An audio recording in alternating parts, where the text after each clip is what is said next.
Espiritu. Ako po yung humingi ng patnubay sa gawain ko ng pangangaral ng iyong salita. Dalangin ko po na ikaw ang tumilos sa bawat taong naabot ng tinig na ito ngayong umaga, na sila po'y makatanggap ng pagpapalang totoong kailangan nila sa kanilang buhay. Tulungan mo po ako sa pagbabahagi nito, magawa ko po ito ng may kaayusan. Sa iyo po ang kapurihan, kapasalamatan, sa tanging pangalan mo, Panginoong Jesus. Amen. Purihin po ang Panginoon ngayong pong umaga. Katulad po ng aking Panginulang salita, ang napakahalaga sa buhay ng isang tao ang mayroon siyang pagkakilalang lubos sa Panginoon. No? Sapagkat ito po yung realidad sa buhay ng maraming tao. Kabilang po ako dati noon dito sa ganitong hanay ng mga tao. Nakilala lang natin ang Panginoon sa ilang mga bagay lamang o ilang detalye lamang sa kanyang buhay. May mga tao pong kilala nila si Jesus bilang isang manggagamot. No? Isang nakapagpapagaling ng mga karamdaman. No? At yan po'y totoo naman na nasulat sa Biblia na ang Panginoon ay pumarito sa lupa, nagpagaling siya ng maraming may karamdaman. Ang bulag ay nakakita dahil sa himala na ginawa ng Panginoon, ang mga pilay ay nakalakad. Amen. Yung mga may kretong gumaling kahit tila walang solusyon, pinagaling ng Panginoon at kahit nga patay ay binuhay niya. Yan po'y madalas na mapakinggan ng maraming tao. Kaya may mga tao pong kinikilala si Jesus bilang Panginoon pag may karamdaman sila. No? Naniniwala sila sa Diyos. Mayroon namang mga tao na ang pagkakilala nila kay Jesus, si Jesus ay nagpapala sa buhay. At yun naman po talaga yung totoo. Nang si Jesus ay pumarito sa lupa, pinagpala niya ang maraming mga tao sa pamamagitan po ng pagpapakain sa napakaraming mga taong nagugutom, sa pagpaparami ng tinapay at ng isda. Dahil po'y nagpapakilala na si Jesus ay provider. No? Siya po'y nagpapala sa pangangailangan ng tao. Si Jesus din po ay nag-aayos ng mga kabuluhan. Nang si Jesus ay nandito, kaya may mga tao, pag may problema sila, saka sila nalapit sa Panginoon dahil kinikilala nila na si Jesus ay nag-aayos ng buhay. Yung mga panahon si Jesus po'y nandito sa lupa, kasama niya mga alagad, dumanas ng pagsubok yung mga alagad, bagyo sa dagat, pero pinatigil ng Panginoon ng bagyo, pinahupa ang alon. Amen, kapahayagan na kayang mag-ayos ng Panginoon ng buhay ng mga tao. So may mga tao ang pagkakilala nila sa Panginoon, kapag may problema sila, ay Jesus tatakbo. Tama po yun. No? Tama naman yun. Pag may karamdaman sila, natawag din sila sa Panginoon, nahihigil ang kagalingan, tama po yun. Mga minamahal. At yung iba, magkakilala nga si Jesus ay nagpapala. Totoong nagpapala si Jesus. Subalit, ang sabi po ng Biblia, mga minamahal, kung ang pagtitiwala natin sa Panginoon ay para lamang sa mga bagay na ito, kulang ang biyayang natatanggap mo. No? Kung ang pagkakilala mo lang kay Jesus, kung bakit mo siya kinikilala, ay para lamang sa kapakinabangan sa buhay na ito. Kaibigan, ang sabi pa ng Biblia, kawawa tayo. No? Kung naniniwala ka lang kay Jesus para pagalingin ang iyong sakit, pagpalain ang iyong negosyo, i-bless ang iyong pamilya, naniniwala ka lang para sa mga bagay dito sa lupa, at hindi ka naniniwala sa Kanya para sa buhay na walang hanggan, kawawa ang ating kalagayan. Amen? Kaya ang sabi rito, kung sa buhay na ito lamang tayo aasa kay Kristo, tayo na ang pinakakawawa. Subalit si Jesus ay muling nabuhay, kapahayagan na mayroon pong buhay na walang hanggan. Anong maliwanag na itinuturo, kaibigan, ng Biblia sa pagkakataong ito, sa sulat na ito, sa banal na kasulatan? Itinuturo nito sa atin, kaibigan, na kung maniniwala ka kay Kristo para pagpalain ang buhay mo, para pagalingin ang karamdaman mo, para ayusin ang pamilya mo, pagpalain ang negosyo mo, mas dapat kang maniwala sa Kanya para sa buhay na walang hanggan. Amen? Pero marami nga pong tao hanggang doon lang ang pagkakilala. Amen? Ang pagkakilala nila sa Panginoon ay para lamang sila'y pagpalain para sa buhay na ito. Nakalulungkot po ang ganon, kaya sabi ng Biblia, kawawa ang taong ganon. Kawawa daw ang isang tao na ang paniniwala, kaya lang siya naniniwala sa Diyos, ay para pagpalain siya sa pangangailangan niya dito sa lupa. Bakit kaya sinabi ng Biblia na kawawa ka kung ganoon lang ang uri ng iyong pagtitiwala? Kung bakit ka umaasa sa Panginoon ay para lamang sa buhay nito, sapagkat ang lahat ng bagay dito sa mundo ay mawawala. Panandalian, hindi pang matagalan. No? Ang kalakasan, kung ikaw'y naniniwala lang sa Diyos dahil para ikaw'y bigyang kalakasan, ang totoo, ang lakas ay lumilipas. Amen? Kung naniniwala ka lang sa Diyos para sa mga pagpapala, ang totoo, ang mga kayamanan sa mundong ito ay nawawalang halaga, nauubos. Amen? Kaya kung maniniwala tayo sa Panginoon, lalong higit para sa buhay na walang hanggan. Sapagat yan ang totoong dinidiinan ng talatang ito. Ano sabi ron? Ngunit ang totoo, si Kristo'y muling binuhay bilang katibayan na muling bubuhayin ang mga patay. Ibig sabihin, tinutukoy nito ay ang pagkatapos ng buhay sa mundong ito. So, ito yung nararapat po nating ipagtiwala sa Diyos, kaibigan. Ang lahat ng bagay sa mundong ito ay panandalian, kapati na rin po ang ating mga buhay. No? Ang totoo, mapalad po tayo kung tayo mabubuhay ng 100 taon sa daigdig na ito. No? Mapalad na po tayo. Pero pagkatapos nun, ay meron pong tinatawag na kabilang buhay, umuling pagkabuhay. Ito po yung patungkol sa buhay na walang hanggan. Amen? Kaibigan, napag-isipan mo na ba? O napaghandaan mo na ba ang patungkol sa buhay na walang hanggan? Baka sobra ka nang nabisi sa iyong negosyo, nabisi ka na sa iyong mga lakad, nabisi ka na sa iyong mga kaibigan, nabisi ka na sa iyong pamilya, at nawalan ka ng panahon para iyong alalahanin at paghandaan ang patungkol sa buhay na walang hanggan.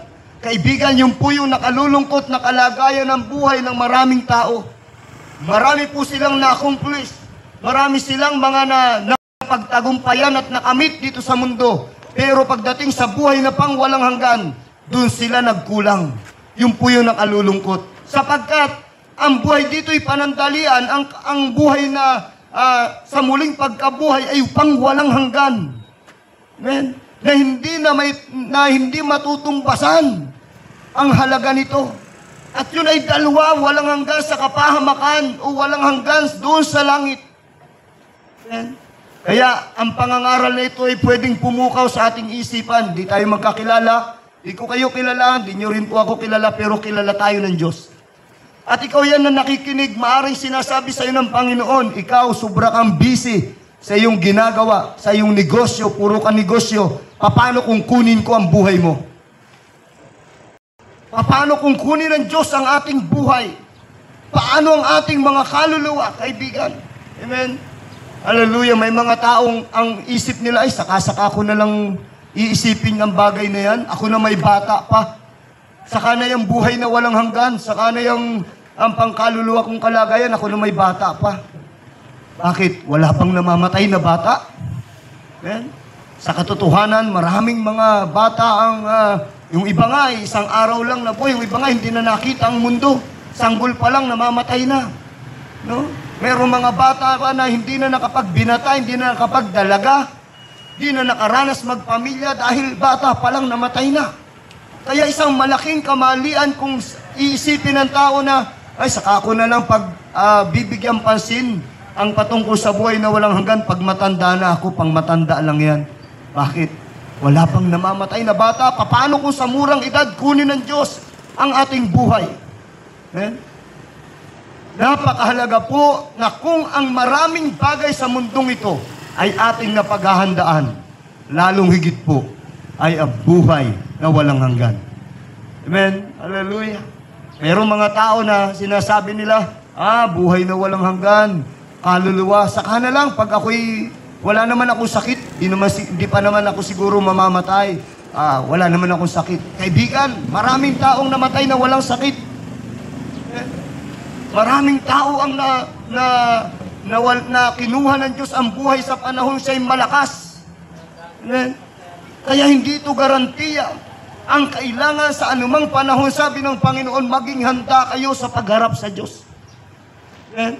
Ang sabi ng Biblia sa aklat ng Amos, Sa Bible, sabi ni Propeta Amos, humanda kayo sa pagharap sa Panginoon, sapagkat tayong lahat ay haharap sa Diyos.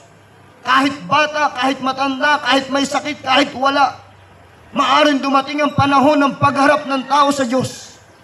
Ang tanong ngayong umaga, napag-isipan mo na ba ang patungkol sa buhay na walang hanggan? Nakapaghanda ka ba para sa iyong kaluluwa? Nakalulungkot po, kaibigan, kung ang ating pong pag-asa ay para lamang sa buhay na ito. Marami po mga tao na inubos na nilang kanilang panahon para magpakasaya sa buhay. Yung iba naman ay nauubos ang kanilang panahon para sa magkamit ng mga bagay ng sanlibutan ito. Hindi po masama ang magkaroon ka ng ari-arian, pero kung dahil sa paghahangad mo ng ari-arian o yumaman ka at magkaroon ng maraming pera, ay nawalan ka ng panahon para sa Diyos at hindi mo napaghandaan ang iyong pangkaluluwang kalagayan, yun po ang nakalulungkot. Sa pagkasabi ng Biblia, sa aklat po ng Marcos, ang kapitulo po 8, ang talatay 36, sabi ng Bible, ano nga ang mapapala ng isang tao kung makamtan man niya ang lahat ng bagay sa mundong ito, subalit mapapahamak naman ang kanyang kaluluwa? Ano ang iyong maibabayad upang maibalik mo ito? Ang sabi ng Bible, pinapaunawa sa atin na kahit ikaw na ang maging pinakamayaman sa buong Sibuyan at kahit pa sa buong mundo, kung nawalan ka naman ng panahon para sa kaluluwa mo, anong papakinabangin mo? Pwede kang nakinabang ng 10 taon, 20 taon, 100 taon sa mga pagpapalang kayamanan sa mundong ito. Pero kung ang kapalit naman ito ay pangwalang hanggan, nakapahamak ka sa impyerno ng iyong kaluluwa, anong kabuluhan ng lahat ng bagay na iyong naranasan? Kaya sabi ng Bible, makamtan mo man ang lahat. Ikaw na maging pinakampogi, pinakang maganda. Marami mga tao, puro pagpapahalaga na lang sa katawan ba ang ginagawa? Kaya marami mga tao, may mga na mahilig magsumba, di naman sumasamba, di naman sumisimba. Mahilig pagandahin ang kanilang katawan. Maganda naman, maganda at pogi, maayos, malinis. Pero kung malinis nga't maganda ka, pogi ka, wala ka namang panahon para sa Diyos. Paano ang iyong kaluluwa? Na samantalang ang katawang ito ay mamamatay, ililibing, mabubulok, ang matitiray ang ating kaluluwa at ito'y harap sa Diyos at magbibigay sulit. Kaya sabi ng Bible, makamtan man natin ang lahat ng bagay sa mundong ito kung mapapahamak naman ang ating kaluluwa.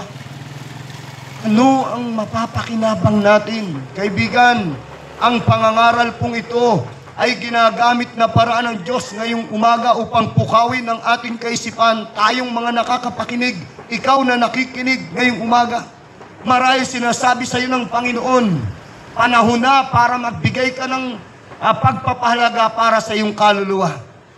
Amen. Dapat meron kang tinatawag na, nasa atin yung tinatawag na kasiguruhan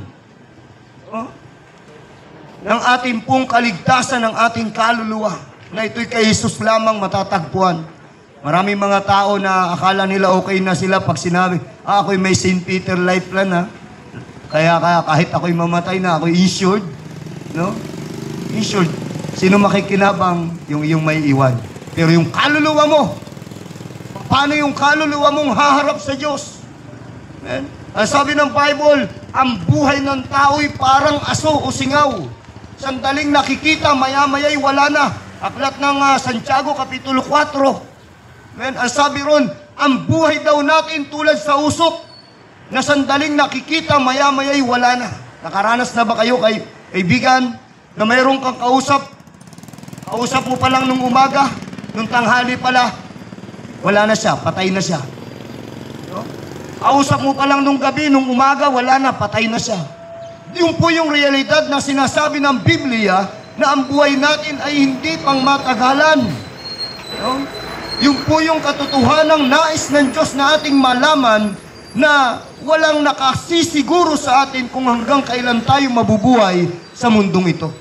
Kaya kung may pagkakataon tayo, ang sabi ng Biblia, aklat po ng Efeso, ang kapitulo po 5, talatay 15, mula sa talatang 15 hanggang sa 17, ingatan ninyo kung paano kayo namumuhay.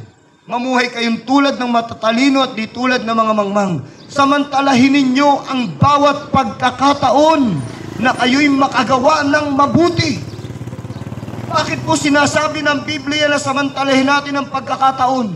Sapagat ang totoo, hindi natin ito hawak. Wala pong sino mang taong nakakaalam kung hanggang kailan siya mabubuhay sa mundong ito. Hindi mo pwedeng sabihin, malakas ako, di ako mamamatay. Wala akong sakit, bata pa ako. Di natin pwedeng sabihin, sapagat ang buhay nga ng tao parang singaw. Sandaling nakikita, maya-maya'y wala na. Kahit ako, hindi ko rin po alam kung hanggang kailan ako mabubuhay. Pero ang pinakamabuting bagay, kung hindi man natin tiyak kung hanggang kailan tayo mabubuhay sa mundong ito, tiyakin mo naman na kung sakaling maubos ang buhay natin, tatanggapin tayo sa buhay na walang hanggan. Kaibigan, ang sabi ng Biblia sa aking talatang binasa, kung ang paniniwala mo sa Panginoon o ang pag-asa mo kay Kristo ay para sa mga bagay na ito lamang, ikaw na ang pinakakawawang tao. Bakit sinabi ito ng Panginoon? Upang ating isipin na may mas mahalaga kaysa sa mga bagay sa mundong ito. Ito po ang kaligtasan ng ating pong kaluluwa. Men, si Jesus ay namatay, muling nabuhay, katunayan na mayroon pong muling pagkabuhay. At ang muling pagkabuhay ay pwede sa walang hanggang kaparusahan at pwede rin po sa buhay na walang hanggan sa piling ng Diyos. Amen? Napakahalaga po na kilalanin natin ang Panginoon bilang tagapagligtas ng ating pong kaluluwa. Amen? Kaya kaibigan, huwag ka lang maniwala kay Kristo para pagpalain lamang ang iyong trabaho, ang iyong negosyo. Maganda, ang Diyos naman talaga yung nagpapala, pero mas higit mong ipagtiwala sa Kanya ay ang kaligtasan ng iyong kaluluwa. Lahat po tayo makasalanan. Amen? Lahat po tayo ay nagkamali sa Diyos. Sabi ng Bible, walang matuwid, wala kahit isa. Roma chapter 3 verse 10, walang matuwid, wala kahit isa. Amen? Roma chapter 3 verse 23, sa Biblia nakasulat ay ganito, lahat ay nangagkasala at hindi nakaabot sa pamantayan ng Diyos. Amen? Ibig sabihin, ikaw at ako'y naging makasalanan. At sabi rin ng Biblia, ang kasalanan ay mayroong kabayaran. Ito po yung kamatayan. Roma chapter 6 verse 23, sapagkat ang kabayaran ng kasalanan ay kamatayan. Datapwat ang kaloob ng Diyos ay buhay na walang hanggan kay Kristo Jesus. Kaibigan, dahil sa kasalanan, mapapahamak ang kaluluwa ng isang tao. Amen? Dahil sa ginagawang masama ng isang tao, dahil siya nagkasala sa Diyos, mapaparusahan ang kanyang kaluluwa. Kung mamatay ang tao ng mga kasalanan, mapapaimpirno ang kanyang kaluluwa. Pero hindi yun ang gusto ng Diyos. Kaya nga niya binigay ang kanyang bugtong na anak na si Jesus upang tayo tubusin sa ating mga kasalanan. May solusyon, kaibigan. May solusyon at may paraan upang pagdating natin sa paglipat sa buhay na walang hanggan ay sa piling tayo ng Panginoong Hesus sa kanyang kaharian. Ano pong paraan? Ngayon pa lang, habang tayo narito sa mundo, magbanal na po tayo ng buhay. Mag-ayos na po tayo ng buhay. No? Kaya sabi ng Biblia, no? Sabi ng Panginoon, ako ay banal, kayo'y magpakabanal. Ibig sabihin po nun, magsisi tayo ng ating kasalanan, talikuran natin ang ating kasalanan, at tayo po'y manampalataya sa Panginoon, at mabuhay tayo ng ayon sa kanyang kalooban. And ito po yung napakahalagang mensahe ngayon po nga umaga. Amen. Sapagkat ako po'y naniniwala, walang taong magnanais na siya'y mapapunta sa impyerno. Gusto ng tao na siya'y mapapunta sa langit. Pero kailangan mong gawin kung anong nararapat para ikay makarating sa langit. Gusto mo na wag mapapahamak ang iyong kaluluwa. Meron kang dapat na hakbang para wag mapahamak ang iyong kaluluwa. Amen. Ito po ay ang manampalataya sa ating Panginoong Hesus habang tayo'y narito sa mundo, nabubuhay at may kalakasan. Amen. Hallelujah. Habang may pagkakataon, manampalataya na tayo sa Panginoon. Amen. Hallelujah. Sabi ng Biblia, si Jesus ang daan, ang katotohanan at ang buhay. Walang makaparuroon sa Ama, kundi sa pamamagitan niya. Kaya ngayon pa lang, manampalataya ka na sa Panginoon. Pagsisihan natin ang ating mga kasalanan, Palinis natin ang buhay natin sa Diyos upang kung ito'y kunin ng Panginoon, maging karapat-dapat po ito sa Kanya. Pag-isipan mong mabuti, kaibigan. Ikaw na nakikinig. Amen? Kumusta kaya? Kung sakaling kunin ng Diyos ang iyong buhay. Karapat-dapat na nga ba ito sa Panginoon? Tatanggapin nga kaya ito sa kaharian niya? Kung hindi mo tiyak, ito ang pinakamabuti mong gawin. Manampalataya ka sa Panginoon, tanggapin mo si Jesus sa iyong puso. Ngayon pa lang, pagsisihan mo ng iyong kasalanan at humingi ka ng tulong sa Kanya na sabihin mo, Panginoon, gusto ko pong makapamuhay habang ako'y narito sa mundo nang naaayon sa kalooban mo. Kung hindi mo alam kung paano mo ito sisimulan, nais ko po kayong tulungan ngayong umaga. Amen? Nais ko po kayong tulungan makalapit sa Panginoon. Kaya ako po'y mag-aalay ng isang panalangin sapagat ito po ang unang hakbang upang maranasan natin ang kaligtasan, ang pagkilos ng Diyos at ang Kanyang gabay sa ating pong buhay. Manalangin tayo ng pagtanggap kay Kristo, manalangin tayo ng pagsisisi sa ating mga kasalanan, dito tayo magkakamit ng tunay na pagpapala. Amen?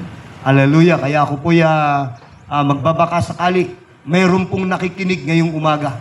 Alam mo na ang buhay mo hindi ka lugod-lugod sa Diyos. Alam mo na ikay maraming nagagawang pagkakamali sa Panginoon, pero gusto mong lumapit sa Kanya.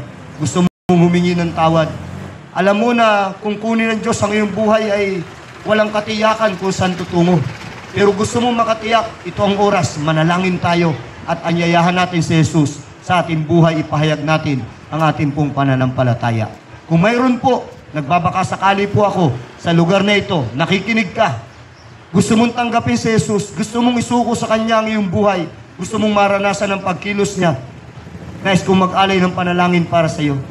Kung gusto mo siyang tanggapin ngayong umaga, pwede ko po bang makita na pakitaas mong iyong isang kamay, kapahayagan sinasabi mo, kaibigang mangangaral, ako ito. Nakikinig ako sa sinasabi mo, naintindihan kong kailangan ko sa Jesus. Gusto ko siyang tanggapin sa oras na ito.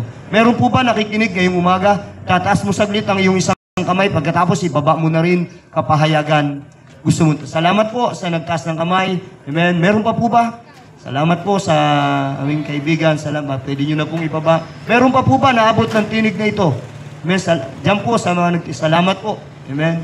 Dito po sa aking bandang harapan, sa aming mga kaibigan, mga tricycle driver. Amen. Ito ang nais ng Panginoon na iparana sa inyo ang Kanyang pagpapala, higit sa mga pagpapalang nakamtan mo na dito sa mundo. Dito po sa mga nakakapakinig, sino ka man, anumang kalagayan ng buhay meron ka, lalaki, babae, mayaman, mahirap, amen, may-ari, trabador, driver, o namimili, o nagtitinda, sino ka man, nais ng Panginoon na pag-arian ng iyong buhay. Amen. Dito po sa aming mga kaibigan, nasa itaas, nagtatrabaho sa ilang sandali, nais ko po kayong tanungin, nais niyo po bang pag-arian kayo ng Panginoon? Nais niyo po bang tanggapin si Jesus? Amen. Hallelujah. Ikaw yan, nakikinig ka. Dito po sa mabandang unahan. Amen. Praise God. Hallelujah. So kung mayroon pa po na nakakarinig ng tinig na ito, amen, hindi man tayo nagkakakitaan, maaaring nasa loob ka ng iyong tindahan, pero naririnig mo ang tinig na ito, nasa loob ka ng iyong bahay, gusto mong tanggapin si Jesus at gusto mong pag-hariin siya sa buhay mo, manalangin po tayo. Amen? Ang totoo po, hindi ka pipilitin ng Panginoon, pero aalukin ka niya. Hindi niya pipirsahin buksan ang puso mo. Hihintayin niya na magkusa kang gawin mo ito para sa Kanya. Kaya, huwag ka dapat mahiya. No? Huwag naririnig mo ang tinig, huwag kang magbingi-bingihan. No? Sabi ng Panginoon, ibukas mo ang iyong pakinig. Amen? At huwag kang mahiya. Ang sino mang magmakahiya kay Kristo sa harapan ng mga tao, sabi ng Biblia ay pagmamakahiya din niya doon sa langit. Amen? Kung mayroon pa po nagnanais tanggapin si Jesus, ako po'y mag-alay ng panalangin. Nasaan ka mang lugar, sandali mong itigil ang iyong ginagawa sapagkat lubang napakahalaga ng bahaging ito. Manalangin ka ng maiksing panalangin na aking igagabay, pero ariin mong sa iyo. Sabihin mong ganito, Panginoong Jesus, narito po ako sa iyong harapan. Inaamin ko po na ako'y makasalanan. Humihingi po ako ng kapatawaran sa lahat-lahat ng nagawa kong kasalanan, simula nang ako'y magkaisip hanggang sa oras na ito. Panginoong Jesus, Binubuksan ko po ngayon ang aking puso. Inaanyayahan kita na pumasok at pagharian mo po ang aking buhay. Mula po ngayon, ikaw na ang aking Panginoon at sarili kong tagapagligtas. Sumasampalataya po ako sa iyo na ikaw ay namatay doon sa krus para sa kaligtasan ng aking kaluluwa. Isulat mo po ang aking pangalan sa aklat ng buhay upang sa iyong muling pagbabalik, makasama mo ako sa iyong kaharian. Tulungan mo po ako na mula ngayon, makapamuhay ako ng ayon sa iyong kalooban. Ito po ang aking panalangin sa pangalan mo, Panginoong Hesus. Amen. Purihin po ang Diyos, mga minamahal po naming mga kaibigan sa lugar na ito, lalo na po sa mga sumunod sa panalangin. Nanalangin ka ng pagtanggap sa Panginoon, mayroon dakilang bagay na nangyayari sa iyong buhay. Hindi ito isang gawaing wala lang. No? Ito'y lubang napakahalaga sa Panginoon. Kung ikay seryoso, sasabihin ko sa iyo, mas lalong seryoso ang Diyos. Amen? Kung sinabi mo, Panginoon, patawarin mo ako sa lahat ng aking mga kasalanan, gaano mang karami ang iyong nagawang kasalanan, hindi mo na nga ito alam, hindi mo na mabilang. Pero sabi ng Biblia, ginagarantiyan ng salita ng Diyos, aklat ng unang Juan, ang kapitulo ay 1, ang talata ay 9. Kung ipinapahayag natin ang ating mga kasalanan, siya'y tapat at banal na tayo patatawarin at lilinisin sa lahat ng ating mga kalikuan. Kaibigan, ngayong umaga, kung seryoso kang humingi ng tawad sa Diyos, pinatawad ka ng Panginoon. Kaya po, napakaganda ng kalagayan natin ngayon. Alam niyo po ba kung bakit may mga taong takot mamatay? Amen? Dahil alam nila sa kanilang sarili ang totoo, may kasalanan sila sa Diyos. Pero dahil tayo malinis, amen? Hallelujah, anumang oras kunin ng Diyos ang ating buhay, maaari mo sabihin, tatanggapin ako ng Diyos sa kanyang kaharian sapagkat ako'y nilinis niya at pinatawad sa aking kasalanan. At kung bigyan pa tayo ng Diyos ng mahaba pang buhay, sana naman, bigyan pa tayo ng Diyos ng mahaba pang buhay, ito ang nararapat na natin gawin. Maglingkod na tayo sa Diyos, ang pinagsisihan natin, huwag na natin balikan. Kung dati kang magsusugal, huwag ka na magsugal. Kung babaero ka, iwanan mo na yung iyong kabit. Maging tapat ka sa iyong asawa. Amen. Kung ikaw ay puno ng bisyo, iwanan mo na ang bisyo mo at magbago ka ng kinahihiligan, magbasa ka ng Biblia, malalalim pa ang pagkakilala mo sa Panginoon, maalis ang iyong inip, amen, at lalong lalalim ang iyong ugnayan sa Panginoon. Amen. Kung ikaw ay adik, magbago ka na sapagkat yan ay magdadala lamang sa kapahamakan. Kung wala kang panahon para sa Diyos, magbigay ka ng panahon para sa Diyos. Amen. Yun ang buhay na pinatawad. No? Yun ang buhay na nakaranas ng kapatawaran, nagkakaroon ng pagbabago. No? At sabi rin ng Biblia, amen, dahil tayo nanalangin kanina, Panginoon, binubuksan ko ang aking puso upang ikaw ay tanggapin. Nananampalataya ako sa iyo. Sabi ng Bible, ginagarantiyahan noong John chapter 1 verse 12, kung ang sino man na sa kanya'y sumampalataya, tumanggap, nanampalataya sa kanya, ay pinagkalooban niya ng karapatan na maging anak ng Diyos. Ang mga tao po'y nilikha ng Diyos, pero hindi anak ng Diyos. Ang tanging anak lang ng Diyos ay ang bugtong na anak na si Jesucristo. Subalit nang tanggapin mo siya, yung karapatan ng pagiging anak, sa madaling salita, kaagad-agad inampun ka ng Diyos. Inadapt tayo ng ating Panginoon dahil po sa pananampalataya sa Kanya. Kaya bilang anak, ikay tagapagmana ng Kanyang kaharian at malaya ka nang makatawag sa Kanya ng ama ko dahil anak ka. Pero nung hindi mo pa tinatanggap si Jesus bilang Panginoon, nakakahiya pala yung ginagawa nating tumatawag tayo ng Ama sa Diyos ay hindi naman tayo anak ng Diyos. No? Napakabuting bagay, lalo na kung sinabi mo, Panginoon, isulat mo po ang aking pangalan sa aklat ng buhay. Hindi mo man ito nakita, kaibigan, pero dahil naging tapat ka sa panalangin mo, umasa ka sa araw na ito, isinulat ito ng Panginoon. At pagdating ng panahon, mapapatunayan natin ito. At lubha pong napakahalaga na ang pangalan natin ay nakasulat sa aklat ng buhay doon sa langit. Sapagkat pagharap ng tao sa Diyos, hindi naman niya tatanungin gaano karaming pasahero ang naisakay mo, gaano karaming benta ang naibenta mo, gaano karaming lupain ang nabili mo, malaki bang bahay mo, mataas bang pinag-aralan mo, kilala ka bang tao? Hindi naman po yun ang tatanungin na sa atin. Sapagat ang sabi ng Biblia sa aklat po ng Pahayag o Revelation chapter 20, verse 15, pagharap ng tao sa Diyos, bubuksan ang aklat ng buhay. At ang sinumang pangalan na hindi masumpungan sa aklat ng buhay ay binubulid sa dagat-dagatang apoy na siyang pangalawang kamatayan. Pero nakiusap ka kanina, sabi mo sa panalangin mo, Panginoon, isulat mo po ang aking pangalan.